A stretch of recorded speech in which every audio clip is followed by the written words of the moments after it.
block control surface provides a really nice interface for creating visuals with our DNA video software.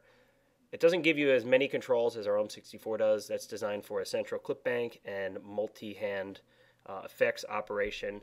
But this does provide a smaller interface for DNA. First thing you'll notice when you start DNA is that the interface looks very similar to the interface on the block controller. You have your 8x8 clip grid here. You have your effects knobs, your faders, and your function buttons.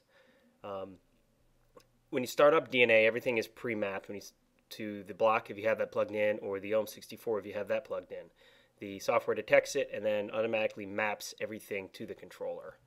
If you had the OM64, you would open up the More Control, which gives you extra faders and knobs for effects and speed and visual adjustments. But right now we're just going to look at the control surface block with DNA. So obviously pressing any button on the clip grid launches the clip, and it shows you your clip status, so you know which clip is playing.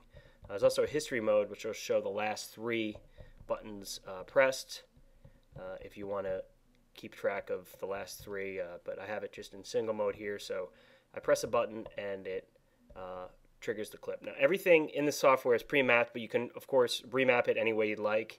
For example, these control the effects. You can see moving any one of these will activate an effect. Some effects work together. Some effects just work by themselves. You'll just have to play around and see which ones work. Obviously these two work together.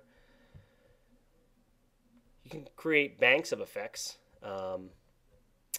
And I have these function buttons right here set to, these two right here, set to scroll between effects banks, so I can quickly access different effects. On the fly, I can change them. You can also go up into this list and select a different kind of effect. There's also FreeFrames effects, which are open source effects for VJ software. Pete Warden makes a nice collection of them, and they can all be used on DNA, both Mac and PC. I can also go between clip banks. I use these top 2 buttons here to scroll between different clip banks, so I can easily access all these videos in real time. I have this set to play and pause, and I have this button here which brings in the live video feed.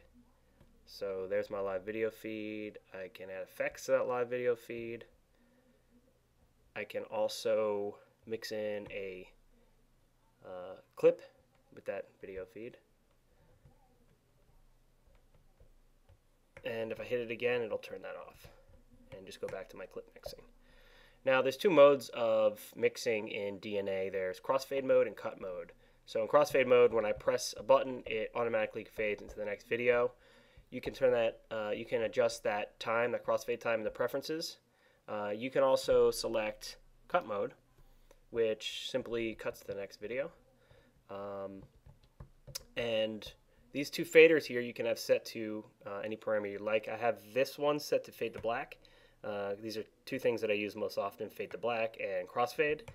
And the nice thing about using the block controller with DNA is that it has pickup mode. So say I'm in the middle here and I go ahead and trigger another clip.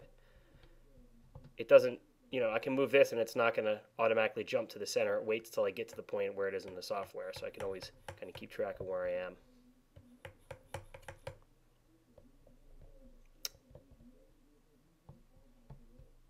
You also notice in the software interface, whenever I trigger a clip, it gives an orange outline around it, so that way I know where it is on the clip bank and I know where it is in the software.